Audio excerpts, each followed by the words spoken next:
Welcome. Om Brahmanandam Paramasukadam Kevalam Jnanamurtim Dvandvatidam Gaganasadarsham Tattvamasya Laksham Ekam Nityam Vimalam Achalam Sarvadi Sakshibhutam Bhavatitam Trigunarehitam Sadgurum Namah.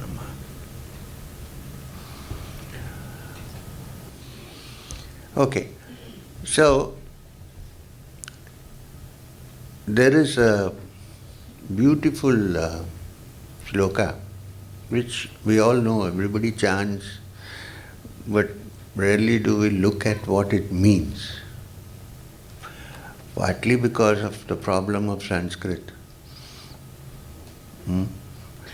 Partly because we don't want to look into it.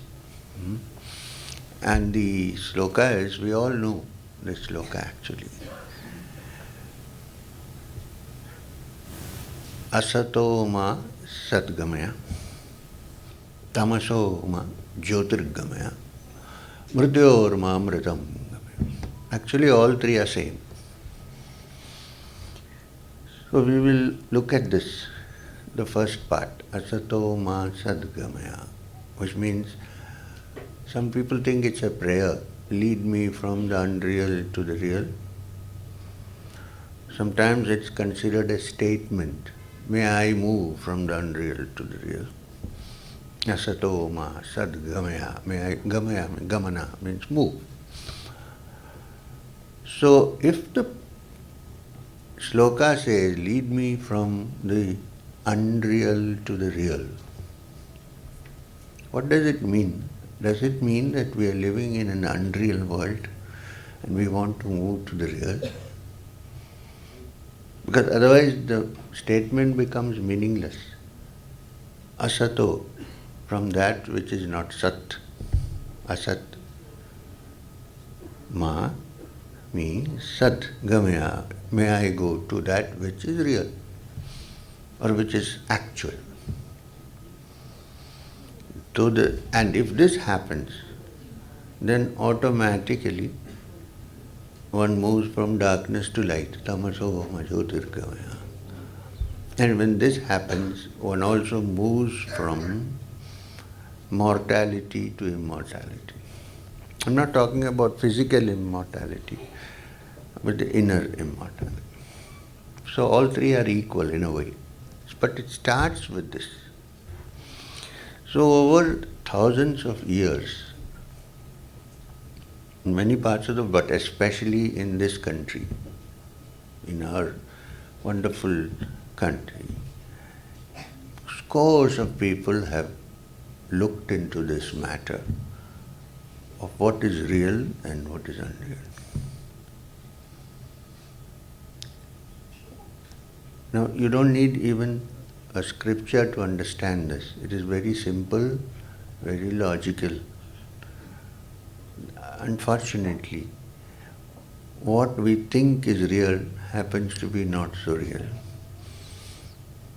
In what is real, we don't have any grasp. So this is the prayer. Can I go from that which is unreal? So for that first, you have to understand why the rishis considered the world that we live in as not so real. Not so real, I'm adding, not so real. It is real as long as it lasts. You're sitting here, I'm sitting here, okay, it's reality, agreed. So here, Asat and Sat are the two words we have to look into. Sat means that which is real in the sense it is something which is always there, eternally, which is neither created nor destroyed, and it's not here today and gone tomorrow. What here real means is that which is permanent, not that which is here. Now Sri M or M is sitting here before you. How many more years will he sit? After some time, gone. Greatest of beings have sat and talked and gone. Physically, at least, they don't exist. So this is the situation of this entire world. It's there temporarily. Why? Because it is created, originates, and therefore it has to disappear. Normal. Not only the individual, every individual cell and this whole universe undergoes its yugas and manvantaras, and then pralaya happens. This is the cycle. Therefore, the rishis did not see any permanence in this cycle. So they said anything that is in a flux, that is not there always, cannot be real. So is there a reality? Can we move from this into that reality? Is it far away or is it near? The Upanishad has a beautiful statement, the Ishavasya Upanishad, Tad dure, tadvad antike, it's far and yet it is so near. Right. So, people are usually not convinced if you say that this is not real. You say, yeah, I understand that it is not permanent. I'm here today and gone tomorrow. All that I understand. But it's real because I see reality, I eat, I drink, I sleep. So we need to examine this carefully. So if you're on a spiritual journey, what you're actually trying to figure out, first, is it true that this is not lasting, it's not real? Or it is not as we see it? Something is there, but that thing is not what we think it is. And if we see that thing which is, we can be free of all the bondages that we go through in life. Real freedom. I would call that the real revolution, where you realize what is true, and having got hold of that truth, you are free from all bondage, because you are free from the clutches of that which you think is real but is not. So you need to look at it from different angles. So I'm going to discuss that today. When you have questions, you can ask me in the evening.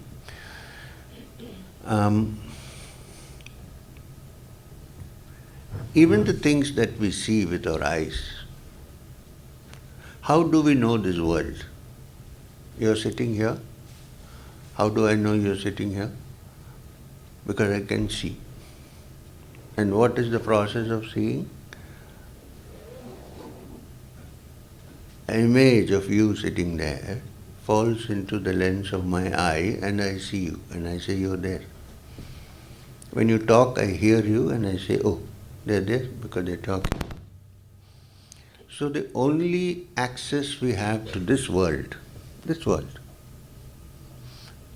not worry about real or unreal. The only access we have to this world are the panchendriyas, our five senses. Any other senses by which you can access the world? No. Tell me. And what are the five senses? What are the panchendriyas? The eye, the chakshu, the ear, the next. Please take part in that. Huh? Right. So many voices. Cacophonics would have been very happy in Asterix comics.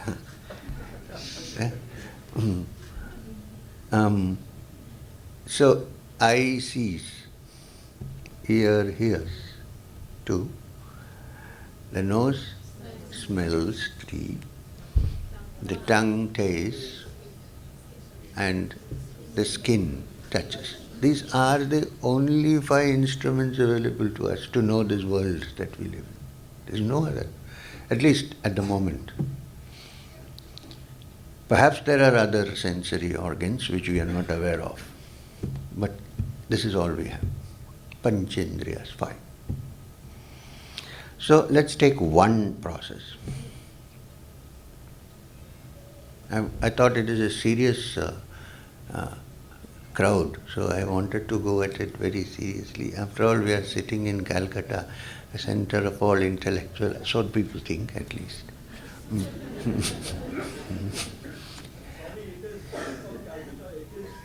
Thank you. Okay, sir. Very nice. So I have to be serious now. Yeah, it is true. Many great people have been born in this place. Serious political movements have started. Even Aurobindo, who went and settled down in Pondicherry, ran a newspaper in Calcutta in those days called Bande Mataram. So, there are lots. Anyway, Swami Vivekananda, so Sri Ramakrishna Paramahamsa, good name. Anyway, so let's move. So these are the only organs of sensation through which we can understand this world that we live in. So let's start with one, eye. I'm not talking about that eye. There is one dangerous eye. That is gone, then everything is over. We are free. We don't have to do anything. I'm talking about this eye, E-Y-E, eye. Now this eye, how does the eye see something? There is this object here, and the light from here, now it is artificial light, it falls on this and reflects and goes into the lens of my eye. All of us have a set of convex lenses of a particular power set into our eyes. They are convex lenses, they are not concave, then we would see something different. Convex lenses. And of a particular power. We all see the same thing in the same way generally because we all are born with the same kind of lenses. Right? So the image, the light falls and the image is reflected into my lens and then into the retina and then the retinal screen and then the optic nerve takes over, interprets it, what it sees, and then the brain or the mind processes it and I say, I have seen so and so or I have seen this thing. This is the process. Anything. There is no other process. So, I see this microphone in this particular shape or size because I have a particular kind of lens in my eye, which you all have, so you all see the same thing. What if some other creatures are born with a different kind of eye apparatus, which is a fact. Different animals have different kinds of lenses in their eyes. Some may be convex, some may be concave. The simple example is ordinary house fly. The household fly that comes, it's supposed to have compound eyes. And what are compound eyes? A cluster of little eyes with small lenses around. How will the housefly with its compound eyes see this microphone as what shape? We have to get into the fly's head to see how it sees. But having not done that, if you generalize and if you think about it logically, the fly might be seeing this microphone in a different shape. If the fly has been taught from childhood that this shape that you see is a microphone, it will say, yes, this is the shape of the microphone. But that may not be the same shape that we see. So what is the actual shape of the microphone? Does it depend on the instrument of perception or does it really have a fixed shape? This is the question. We see it this way, yes, because our instrument of perception is like that. If it changes, mind also I can tell you, I have a certain impression about somebody, So when I see through that color. I don't see that person. So this is the I. Okay, another example. Every morning we see the sunrise, right? And every evening it sets. You ask even a schoolboy to tell you, no, mama, that is not true. The sun neither rises nor sets, the earth is moving. What do we see with our eyes, which are important organs of perception, that the sun is rising and setting? So how much can we trust the sense organs, which give you the impressions of this outside world? And therefore we believe this outside world to be what? The impression that we get from them. This is the I. All I'm trying to say is that the difference in the object is as much as the difference in the optics that is seeing it. So therefore, I cannot absolutely declare that this is the final shape of an object, of any object on this earth. I can only say, I see it like this. That's all I can say. So it's not absolute, right? And anything that is not absolute, according to the Upanishad, cannot be the reality.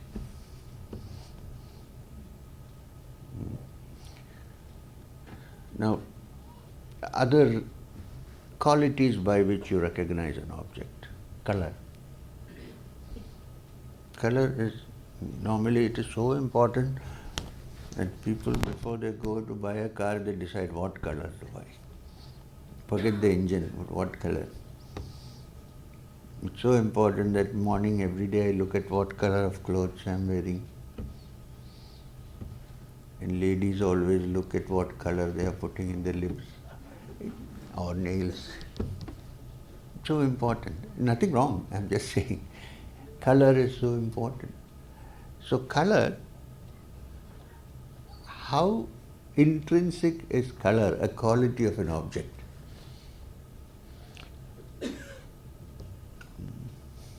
Suppose I say this is red. What does that red mean? Red means that object is able to absorb all the colors of the spectrum and reflect only red. So the color actually belongs to the sunlight. It doesn't belong to the object. The object only has the quality of reflecting a certain color and absorbing the rest. So is color an intrinsic attribute of that object? No. It is a quality of light, the sun. Okay.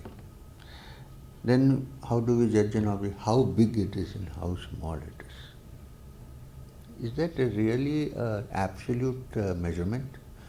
Because if I keep this thing here and say that it is a small thing that fits into my hand, for me, a small ant takes quite a long time to cross this and come here. For the ant, it is like a mountain. For me, it's a small paperweight. Which is correct, the ant or we?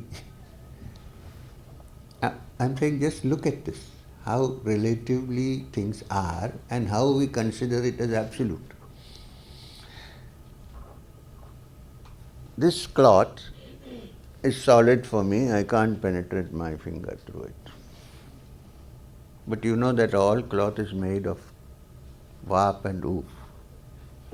Between each thread there is space. For us it is solid. What about a virus or a little bacteria? It may go through it as if it is going through the fort. So much space is there. So who is right? The virus who thinks there is plenty of space, or I who think that this is solid, I can't penetrate it? Both are right and both are wrong.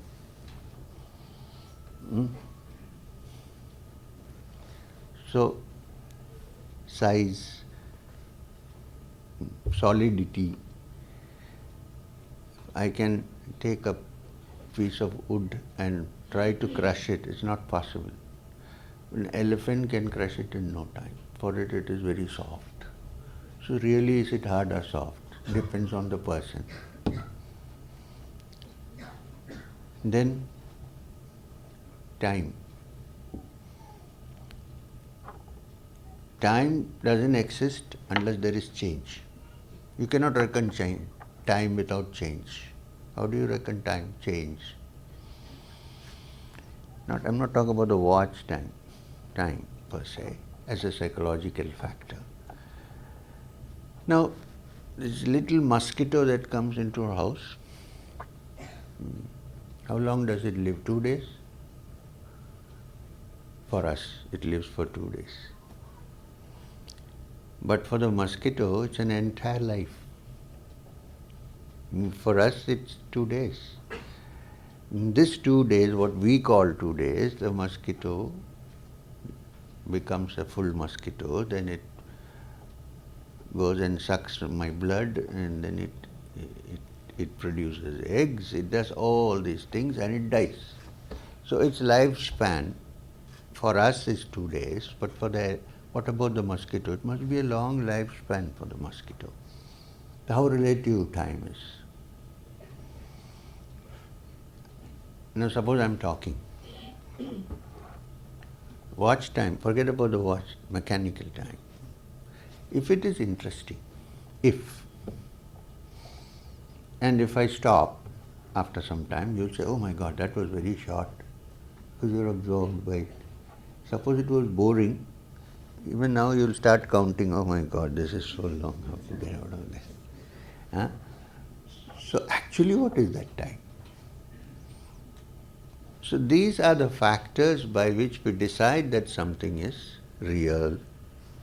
We are saying that this thing which we call real is quite relative and is not absolute. In which case, okay. Now communication. Psychological communication. Actually, in this world, there is hardly any communication. I'll tell you why. Because you come with some idea about me, some image. Unfortunately, the autobiography has been written, and you have read, in one way, and you come with that impression of me. And I, knowing you for a short period, form a certain image of you, right? So when I say, we are communicating, actually, your image of me and my image of you is communicating. There is no real communication.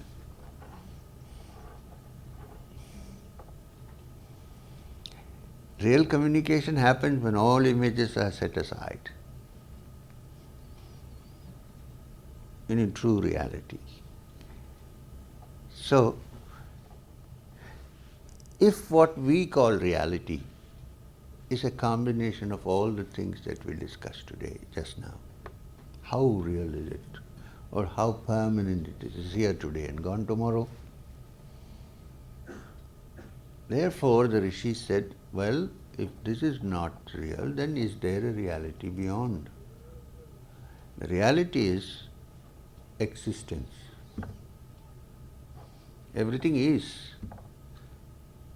How it is differs according to perceptions. Therefore, how it is, in what way it appears, is not real. But that it is, yes, it is. You can't say it is not, it is. So the inquiry, the exploration is how to find that which is in the midst of that which appears to be is. Plato put it a little differently. He said there are two eternal things. One is, I-S, capital I, and is not becoming. And the other is not, but is ever becoming. When you see the difference and look for that is and is never becoming, as opposed to that which is not, but it looks to be always becoming, then you are on the path of Asatoma Satgamaya. From the unreal, read me to the real. Okay. One part of the story. Among the Upanishads, there is one Upanishad, which is the shortest Upanishad available to us. It has only 12 verses. And this is called the Mandukya. It does not say what you should do or what you should not do, or how you should meditate, or how, nothing. The discussion in this Upanishad is about Om, and how Om, the sound, Om, represents the different states of human consciousness. This is the discussion in the Upanishad. It has only 12 verses. It is the shortest of the principal Upanishads. Yesterday I mentioned this, and it is so important that all the Acharyas have written commentaries on it. Starting with Gaudapada. Thousands of pages on these 12 verses. And these 12 verses start with defining Om. Now the usual definition of Om, most of us know. Creating or origination, preserving, and finally destruction. Or A, U and Ma. Because A is the simplest sound which even a baby can utter. It is the beginning. And O is the continuation of that which began. And Om, when you close your mouth, it's shut. If you need to say another word, you need to open it again. Om. So this is the usual definition of Om. Creating, preserving, destroying. I would say rejuvenate. Regeneration, because if what is old is not destroyed, then nothing new can come. There is no space for it. But the Upanishad, the Mandukya, gives a different meaning to Om. It says that it begins by saying that the sound A represents the waking state of human consciousness. Waking state, I think you know. I hope we are awake. Huh? The waking state is known to all. We don't have to explain anything about the waking state. Except that Shankara said that actually we are not awake. He said we are in the deep sleep of ignorance. When you wake from that, you can call it wakefulness. But that's a different. But at the moment, let's say we are all awake. Now this state need not be looked into very much. We live by the five senses and the mind and the brain and the limbs and so on. But there is this O, which is A and U, which represents a state which is very interesting. Swapna avastha. The Upanishad also calls it Tejasa. Tejasa, why? Because it is illumined even when your eyes are closed. When your eyes are closed, you are supposed to be in darkness, but you see all dreams in full light. Self-illumined, Tejasa. Now this dream state, Swapna, which is represented by the second syllable O, is a very interesting state worth looking into. Because we all dream, right? Everybody dreams. Also daydream. Definitely night, so we all dream. Now this dream is very interesting because when you dream, generally when you dream,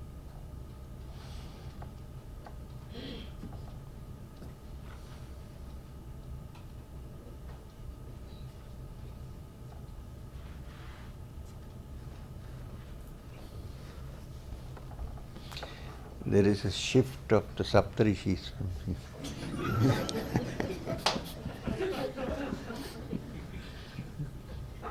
Good.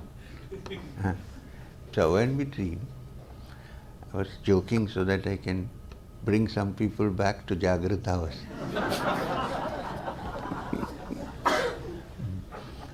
So,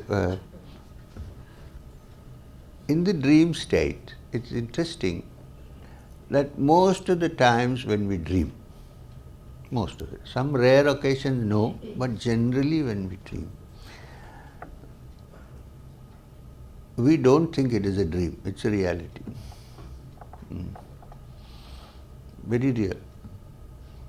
So real that even when you wake up, you're still worried about it, right? Suppose you're sleeping, you're in a dream, and in the dream you think, I'm going for a walk into the forest. Suddenly there's a Bengal tiger jumping on you. That's also a Bengal tiger jumping on you. And now, in the dream, the tiger is chasing you and you're running in front. You can't outpace the tiger anyway. Okay. And then you wake up. Somebody made a noise with the curtain rod or something and you wake up. It's so real, this tiger, that when you wake up, your pulse is still high, your heart is still thumping away, you might sweat terribly, perspiring. Top of that, it's so real, you actually look to see if it's behind you, right? But you wake up and you say, oh, that was a dream. You're out of it. Okay, this is a dream. Not while you're dreaming. When you're dreaming, it's very, very real. So somebody said, since when you're dreaming, you will not believe it's a dream. What if now we are dreaming? We won't believe it, of course, unless we wake up from this and in another state and say, oh my God, what a big dream this was.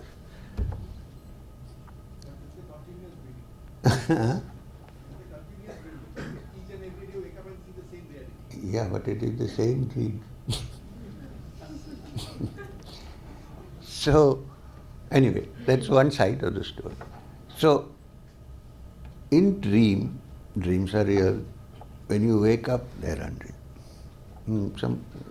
Whoever said is right, because there is one difference between a dream state and the waking state, which is, in the dream state, there is no continuity. Except in some cases, there is no continuity. Today you may be a postman in real life. You dream you are the postmaster general. But when you come back again to this life, you are still that postman. That is there. That continuity is there. In the dream, it can keep changing. However, when you are actually dreaming, you don't know it's a dream. It is a reality. Okay.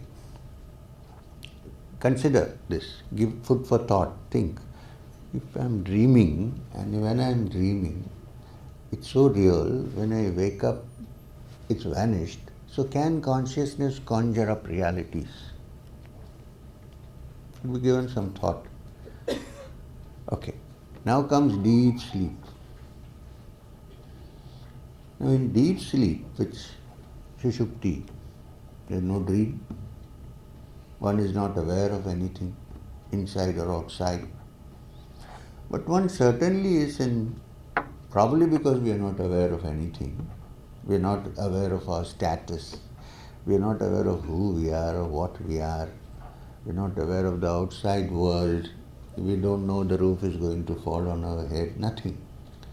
Therefore, in some way we enjoy. There is bliss.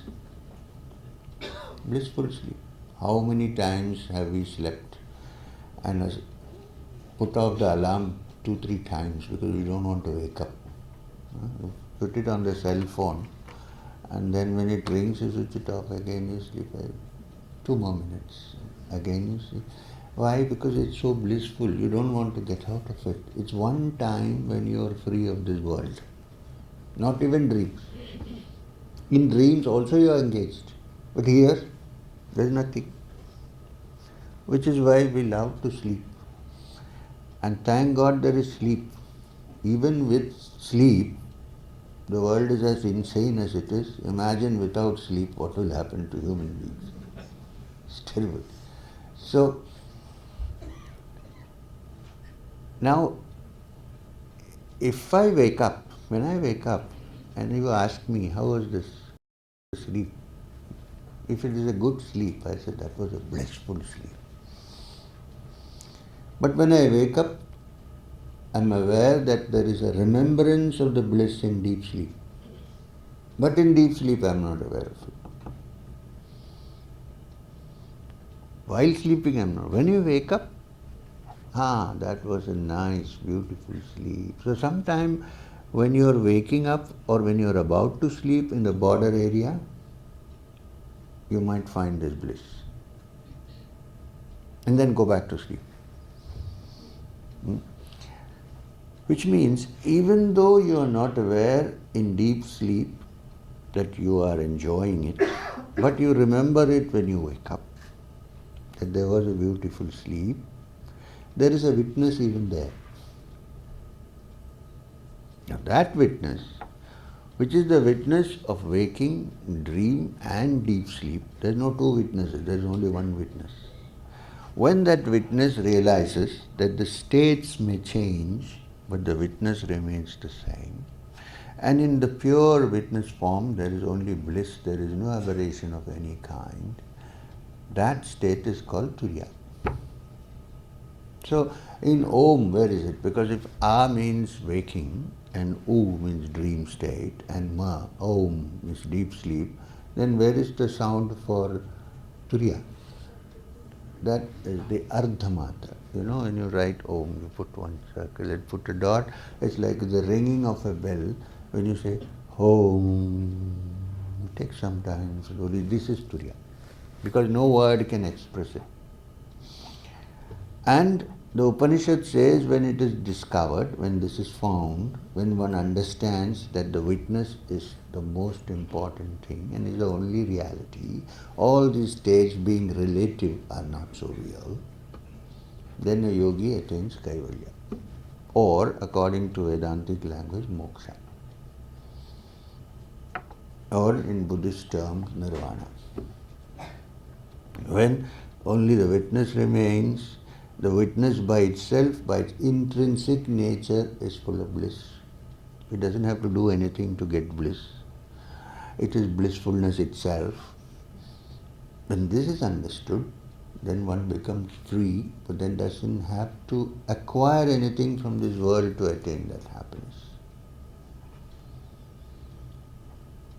So therefore, coming down to this meditation, so what happens in meditation? There are many kinds of meditation. There is Kriya Yoga. There are many Kriyas actually, not one Kriya. Then there is devotional meditation. There is Jnana Yoga, where you analyze and try to figure out your true identity. I'm not this body, then who am I? And so on. All these processes, whatever processes we do, all culminate finally in the Turiya. When you say Turiya, don't associate it with deep sleep and unconsciousness. It's fully conscious witness enjoying in himself or herself the intrinsic happiness that is built into the system.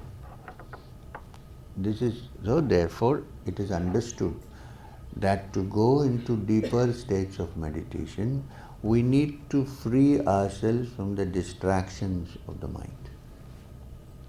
So, when Patanjali describes yoga, he calls it yogas chitta vritti nirodha. It means getting rid of all the distractions, discrepancies, conflicts and so on that in a mind are usually there in a human mind. To free the mind from all these distractions is called yoga. Yoga chitta vritti nirodha. Now it can be done through various methods. Let us come to something which is usually ignored and which is not, especially among intellectuals, it is not considered a big thing. Devotion. I am saying that that is also a wonderful way to touch that mind which is free of all distractions, to enter into Sushupti. I'm sorry. The Sushupti is very easy. Yeah. For some people it's not. They have to have a tablet for Sushupti. Generally. To enter Turiya. You can use the word Turiya, you can use the word Samadhi. Now, therefore the Bhagavad Gita has 18 chapters and each approach is called a yoga. Right? Arjuna Vishad Yoga, Karma Yoga, Bhakti Yoga, Sankhya Yoga, and so on and so forth. Abhyasa Yoga. So, let's start with the thing called devotion. But believe me, devotion doesn't come to everybody. It cannot be cultivated. When you cultivate, then it becomes a material thing. Devotion either is there or is not there. Either it wells up in the heart or it is not there. You can't say, I am going to cultivate my devotion. That's why it happens generally to people who not fill their brains with too much learning and matter. Because the mind is so innocent and so nice and so free that it happens by itself. As we grow up, we crowd our minds with a lot of non-innocence and too much of cerebration, that you can't touch that heart which was existing when you were a small boy or a small girl and as a child. Some exceptional individuals have managed to keep it, and then it grows into that thing called devotion. We cannot cultivate it. Well, I can say one thing. There are two ways it can happen. One is you are born with that, or you associate with someone who is steeped in this devotion and it passes on to you. There is no other way. Like if you keep a piece of iron near a magnet, temporarily it becomes a magnet and then it learns to enjoy the magnetism and becomes a permanent magnet. In this case. Other than that, there is no way to cultivate. It is spontaneous. And it can occur to anybody at any time. You may find a person who is totally brutal in his ways, not interested, suddenly something happens and he is into it. It touches the heart. It can happen anytime, anywhere. You have no control over it. All I am saying is you cannot assiduously cultivate it. It is not a material thing to be cultivated. It is the heart that comes out. I will give you an example. Since we are sitting here, this is the Gold Park Ramakrishna Mission Institute of Culture. Here is the case of Thakur Sri Ramakrishna, who at the age of 8 already experienced an extraordinary state. One cannot become Ramakrishna, you see, that's what I am trying to say. Some people are, due to years and years of tapasya and different lives, they are born this way to complete a journey. Now in his case, at the age of 8, he was not doing any meditation or japa, nothing. He was just walking along the paddy fields with a bag, little cloth bag with spices and all that, clouds, and he was just going. And he suddenly looked up. There were black clouds there. The whole sky was dark. And a flock of white geese flew across. That contrast of the white geese flying across the dark clouds, something affected his heart. He simply shouted, "Mago," and fell down. He was in a trance. Everybody does. So many children must have walked on the paddy field eating clouds. So many would have seen the geese and the black clouds. How is it that it didn't happen to everybody? For some people it happens. And it happens spontaneously. And then he went later on, became a priest of the temple. He worshipped the mother. Normally what happens? There are hundreds of temples. There are hundreds of people who worship the divinity in the form of the mother. And then they die and go and it is finished. Here, he fell in love with the deity. So what I'm trying to say is that in rare cases, this happens spontaneously. When people used to come to my master, Maheshwarnath Babaji, and say, we want to learn Kriya. But he said, there are many other ways. Why only Kriya? No, we want to learn Kriya. So he usually used to ask, what Kriya did Mirabai do?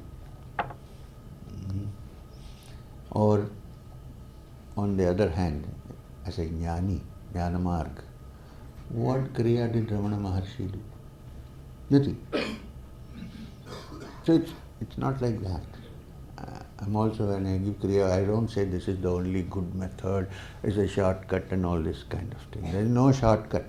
Yeah, there is a shortcut which is to cut the ego into two, which is the hardest thing to do. No other shortcut here. So it can happen that way also. So what happens in a trance is all the distractions of the mind are removed and the mind gets into a state of pure essence. This is what happens. In fact, if somebody is worshipping Krishna as the Supreme, after some time there is no trace of the worshipper, there is only Krishna. Everything is removed. How? Out of love and affection. Can you cultivate love? It has to be natural. Well, you have love for your own children. It's not cultivated, no? It comes. It may be hormonal, but it comes. It's automatic. This is also one way. But all I'm trying to say is, even here, what happens is one is so absorbed in the deity that all distractions of the mind cease.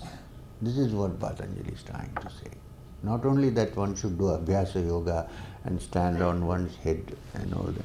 I mean, it's good. Yoga is good. I'm not denying it. There are some people who learned yoga in Madanapalli also sitting. So it's okay. But it requires a different...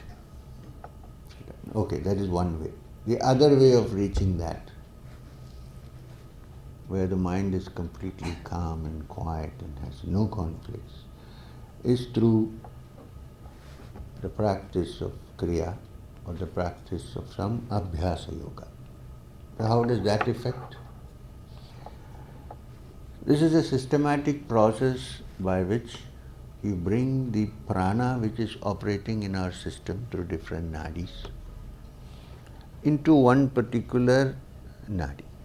We yogis believe, according to in the Narata Sampradaya, you know that the Yoga Pradipika was written by Swaatma Rama, who also belonged to the Narata Sampradaya. We believe that the whole body has many nadis, hundreds of nadis. And prana circulates through different nadis. What the yogi needs to do is to give attention to three important nadis, which is the Ida, the Pingala and the Sushumna. You might read this also in this great book, which sometimes people consider to be a devotional book, but also talks about, which is Sant Gyaneshwar's Gyaneshwari. So, what the yogi does in Abhyasa Yoga, which happens probably automatically in Bhakti, is to bring the prana and give attention to the left Ida and the right Pingala, balance them, and then allow the energy to move through the central channel called the Sushumna. When the energy moves through the central channel called the Sushumna and enters the Sahasrara, then one touches that state called Turiya through the yogic process, which the true bhakta touches without the practice of Kriya also. But there is no harm if you are a great devotee to practice Kriya. It will help you in your devotion. This is my experience. The Jnana Marga, one begins to look at things and separate them, saying this is not real, this is not real, this is not real. At least until one comes to a state where there is no more anything can be eliminated. Nothing can be eliminated. Only the reality remains. But this is the toughest. It's not easy because the mind can wander, it can imagine things, it can invent things, it can go and come back, it can say everything is Brahman, so I'm going to go and smoke and have a drink. It's not so easy. I'm not against somebody having a drink or smoke. I'm just saying that all these excuses can be built up. Why? Because Jnana Marga, everything is Brahman, so what is Sarvang Jatat Brahma? So, but the primary understanding is that the mind has to become quiet. So anything that contributes to the mind being agitated should be avoided. That's all. So these are the different ways by which you touch something called the Turiya, which we discussed. Now again I want to go back to this thing called Bhakti. You know that the Bhagavad Gita has 18 chapters. Start with Arjuna Vishada Yoga and so on. Why does it start with Arjuna Vishada Yoga? Because generally it's only when sorrow, confusion, insecurity strikes one that one begins to think of higher things. Otherwise we are quite happy with life. Who cares? When something happens, then we think, oh my God, is this life? There must be something beyond, and then the inquiry starts. Arjuna is in that position there in the first chapter. He's insecure, he's fearful, he doesn't know what to do, he's in sorrow, Vishada. That's the starting point of most people who start on the spiritual path. Okay. So, then Sankhya, which is a complete view of the world and tattvas and so on. Then Karma Yoga, how to live in this world and perform your karma and still be free. And then it goes on. Now what happens is, till chapter 9, the dialogue between Krishna and Arjuna is quite normal. Most chapters start with Sri Bhagavan Uvacha. And in between Arjuna butts in and asks some question. And the questions are discussed by Krishna and explanation is given. It's quite friendly because he's his charioteer, he's his chauffeur sitting. And he's sitting at the back and they're discussing things like you and I are sitting and discussing. There's nothing different, very friendly discussion. Then suddenly, and they're friends. They are good friends, same age group, relatives, known each other from childhood. Suddenly, in chapter 10, Krishna changes his record a little bit. He suddenly starts saying, among the mountains I am the Meru, and among the rishis, munis, I am Kapila, and among the immovables, I am the Himachala, among the Vedas, I am Samaveda, and so on. And Arjuna is a little confused. What is this? Till now we were talking. Suddenly we are talking now, and I suddenly say I am the Meru. What will you think? Either I am gone here or... So Arjuna is a little taken aback. What is this going on? So his idea about this perfect logical 1 + 1 2 is slowly being altered. Without that, bhakti cannot happen. You see that? It's being altered. Then comes the 11th chapter. 11th chapter, there is a complete shock because he chose a Vishwarupa Darshana. And Arjuna is thinking, this guy who I knew, who I put my hand around his shoulder, and who is this now? What is this going on? There, all Arjuna's so-called ordinary logic is broken to pieces. And what is the next chapter? Chapter 12, Bhakti Yoga. So, until all those defenses are broken, some fortunate souls break it in the youth only. And to the many lives of sadhana perhaps. For others, only when that happens, one begins to even understand the concept of bhakti, what it means. So, there are many kinds of devotion. The normal devotion, I'm not saying it's right or wrong, normal devotion, before I go for my exams, I go to the temple, like one, please help me. Okay, fine, that's one kind of bhakti. And then I see some interesting looking youngster and I want to become friendly, so I go to the temple. Nice girl, please take care. This is also, I mean, it's okay, and better than not having nothing at all. Okay, and so on. Then this is one kind of bhakti. There is another where it's a little more serious, to go before the deity and say, I'm seriously interested in spiritual matters, please find a teacher for me. Next step. It happens many times. Because after all, the deity who is sitting there is also sitting inside your heart as an antaryami, knows everything. So, but there is one bhakti which is called Parabhakti. Here, the devotee, only a mature soul who has already passed through many lives of spiritual, will come to this, let me tell you. You can't expect it to happen. Maybe you are like that, we don't know. Who knows what births you have passed through? God knows. Suddenly something might click in you. Who knows?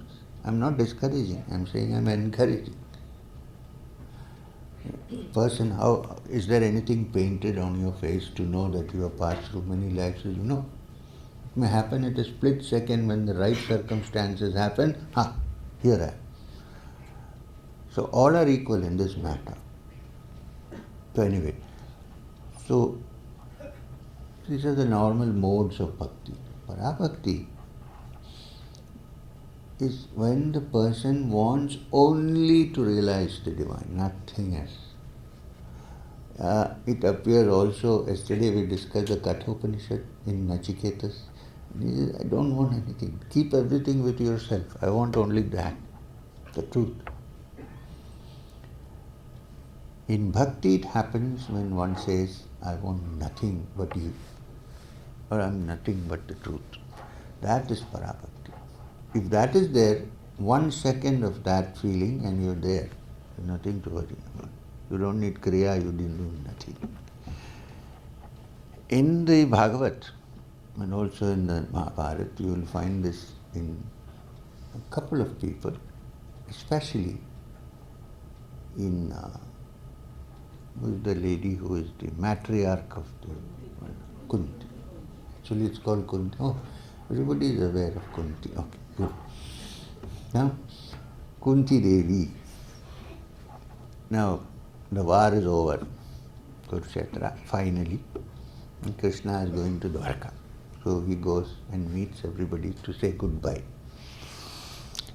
So people of his age, like Arjuna and so on, he hugs them. People who are older, he touches their feet. Imagine. Now Krishna is supposed to be the Purna Avatara, according to the tradition. And he is going and touching somebody's feet who is older than him.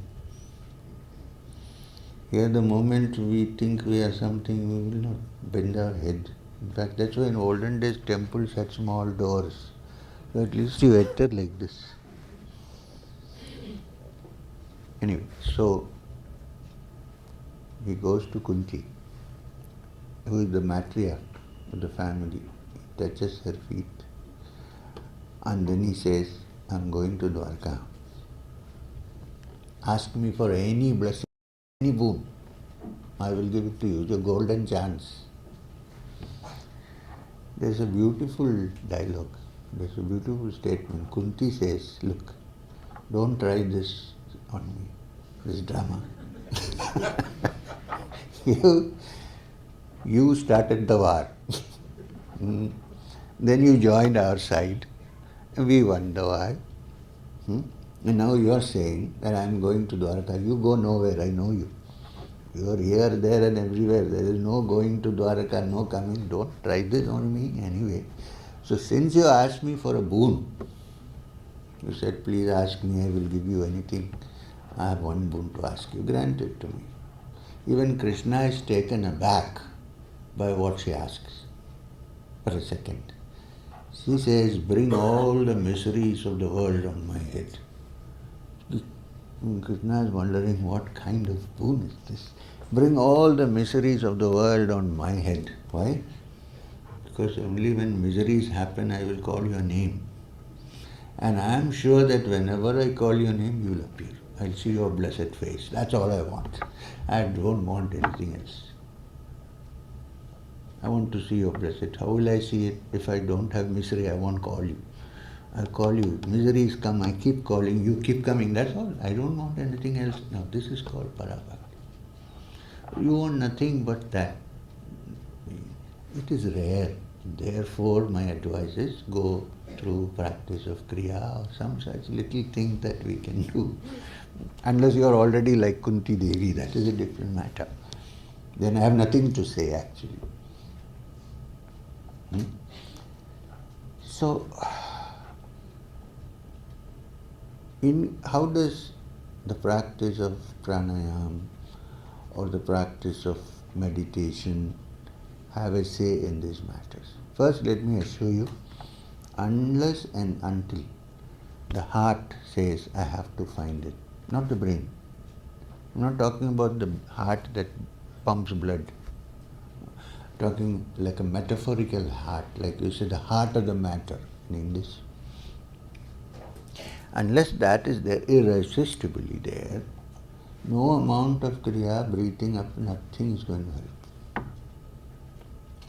So, if that is our first priority, because we see all around us in this world, everybody falling like nine pins at any point.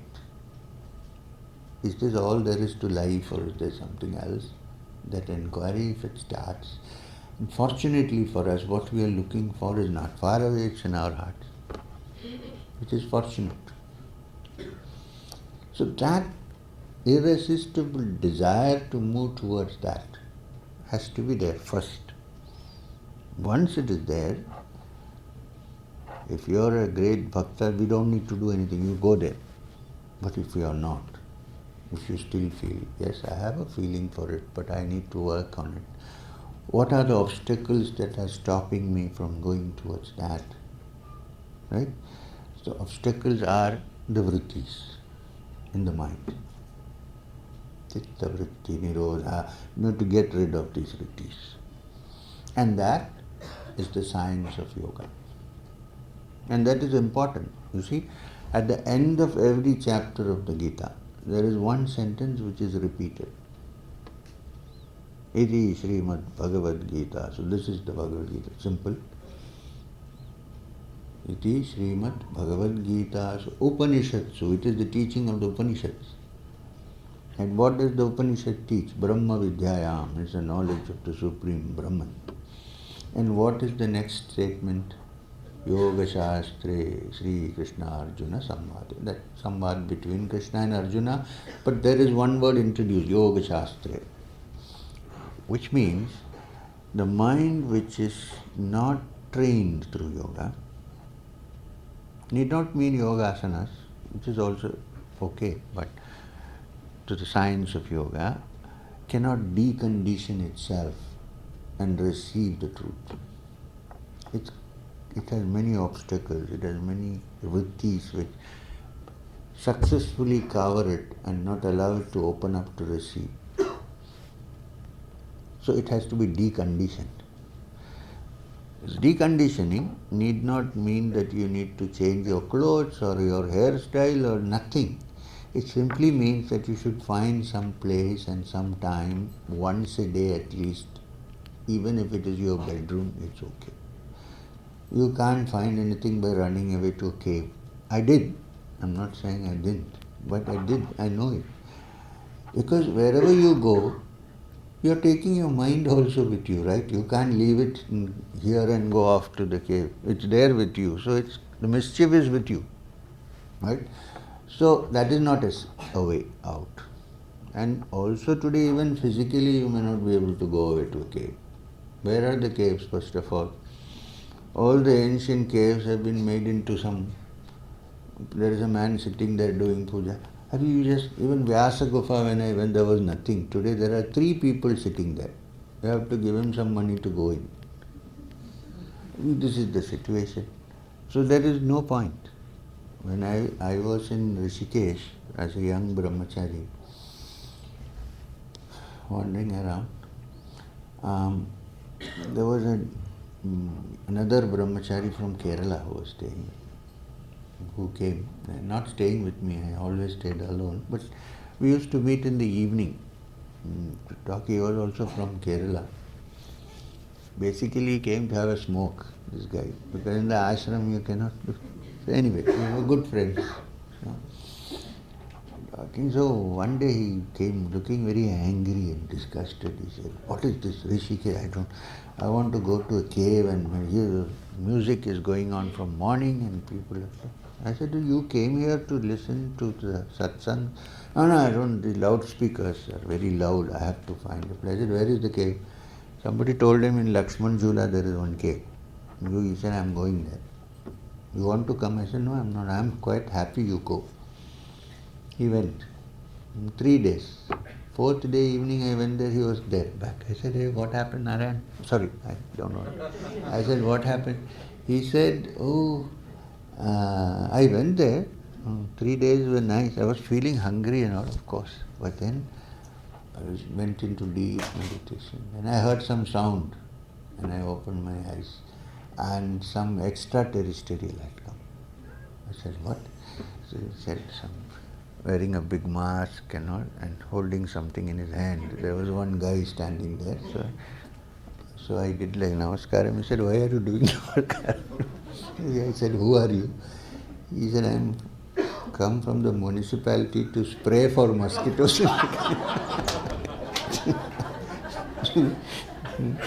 This is the situation. There is no cave now to go and sit. This is what I'm talking about, 80s. So, the cave is your own house, your own bedroom. It's nice to have some periods of solitude. Go to a quiet place, sit down for some time. But you have to come back. There's no way living there nowadays. And don't take quick sannyas because you'll regret for it and want to come out of it afterwards. It is not going to work. So, the cave is the cave of the heart in you. Recede into that at least once a day or twice a day if possible. And then do some kind of a practice by which your mind is deconditioned, it's not disturbed, it becomes calm and tranquil. And one of them is Kriya. So the theory of Kriya is, like I'm not going to give you Kriya Yoga now, this is one small retreat, we can't, but I will not disappoint you, those who have not taken Kriya. I'll give you a simple Kriya technique before I go. So, the thing is that there are 1,000 nadis in the body, and the prana is functioning through all of them haphazard. What the yogi does is to control this energy, this prana. First, balance the prana that flows through the Ida and the Pingala. After balancing it, the Shushumna Nadi, which is the spine, is cleared and the prana is made to move through the Shushumna. As it moves through each center, mind becomes more and more deconditioned and open. Various faculties open up in the mind. And when the prana reaches, the Mukhya prana reaches the Sahasrara, then one realizes the true self which is in us, which is full of bliss, and which a jnani found through Vedantic analysis, and which a bhakta finds through just calling out loud. You can also reach it in a systematic way through Kriya. This is what is called Kriya. Now there are many Kriyas in Yoga Shastras. So when I say Kriya, I'm talking about one particular technique which has come to me from this tradition of Sri Guru Babaji and Maheshwara. This is what I'm talking about. But there are many Kriyas, you cannot deny that. Basically it's to bring your prana from the Ida and the Pingala to the bottom of the spine, the Brahmadana, Mooladhara, and then to allow the energy to go up through your Sushumna. This is Kriya. Basically, there is nothing else to it till it reaches the Sahara. The mind opens up, you begin to understand more dimensions other than the ordinary. And as you go up. And it is always accompanied by bliss. If there is pain, then it is not going okay. Bliss. So now, those who want can take it, those who don't want can discard it, but I am going to give you it's not fair to give just a theoretical talk and disappear. So, something which you can sit down and do every day. If you can be a bhakta, you can be a jnani, you can be anything, you can be a communist, you can still practice. Okay? And there is no harm. Well, honestly, my very good friend, who is now the Chief Minister of Kerala, who is also a CPM man, practices Kriya. So why don't you worry about it? Now, simple. Huh? No, you don't have to show your ID. What did you say? Kidney? Oh, no problem. Any patient can do, with patience. It's very, it's very simple. Okay. Now, this actually is called, nowadays people don't give it out, but I'm going to, it's called Hum-Sau. Simple technique of Hum-Sau, which is a basic Kriya, but which can give you all the results of any of the other. So don't get worried if somebody says we are doing full Kriya and all that. It's okay, this is enough. And the Hum-Sau Kriya is very simple. Sit down in a comfortable place, first step. If possible, cross your legs. Yeah, wait, I'm coming. So, sit down in a comfortable posture, okay, and preferably cross your legs. Watch out, after this I'm going to ask for dakshina. Joking. Then sit in a comfortable posture, cross your legs. Your hands can be either kept like this, on the knees, or like this on the knees, resting, or as you said, you can put them this way. Keep your spine and body and head in a straight line. Don't slouch like this, in a straight line. And then close your eyes and draw your breath in deeply like this.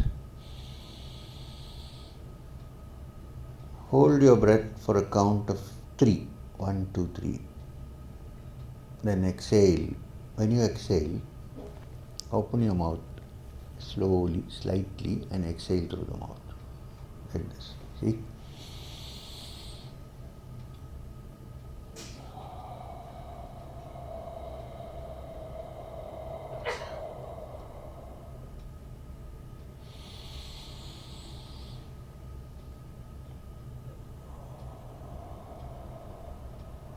This is called Hum-Sau. The most important thing to note, the breath is very slow You're holding only for a count of 3. Very slow. Inhalation is through the nostrils, exhalation is through the mouth. And you give complete attention to your breath. This is the most important.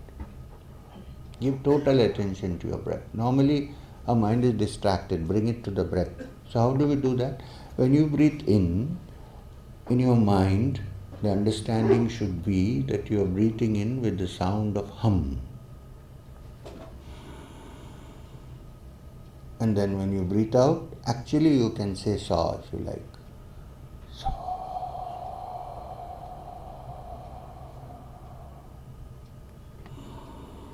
This is hum. Give complete attention to the breathing in and out. Do this for, I won't say how many times, do it for 10 minutes. After doing it for 10 minutes, just quietly sit down, fix your attention between your eyebrows. How do you do that? Knock a few times. You're not doing any Hum-Sau. Hum-Sau is over 10 minutes. You're just sitting quietly. Meditate. If you have an Ishta Devata, you can meditate on that. If not, just leave it. Om Tat Sat Om. Now this is something which everybody can do every day in the morning.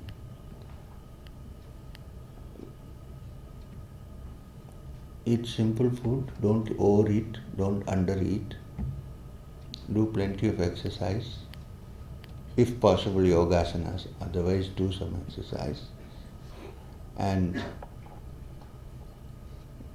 start your practice every day. Any time frame for the practice? Any time in the morning or? The best time is early in the morning, before the life starts, before you start talking to others. And please, for 10 minutes, switch off your cell phone. Evening is also good. There are 3 sandhyas. One is morning sandhya, early morning, evening sandhya, dusk. So dusk, dawn, and middle in the afternoon there is a sandhya. But it should be done before you have lunch, not on a heavy stomach.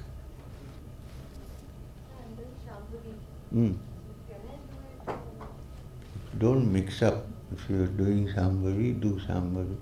If you are doing this, you do this. Let's not make a khichdi out of it, no? Either dal or rice. I can do the Shambhavi in the morning. That you can do.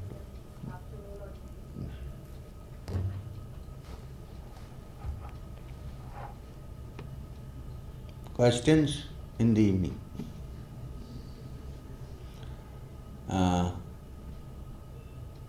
Time being, satsang is over. Thank you, sir. So, thank you for allowing me to do my job. See you in the evening, because then if you have any questions, we can discuss. Can we do it in the evening? That's fine. Can a what? A 9-year-old, 10-year-old boy can do it. I think you can, after the age of 8, which is the age when Gayatri is given, you can do it. This much, not the other Kriya. Without bath also Without bath also you can do? Sir, you can do it anyway. You are a good practitioner.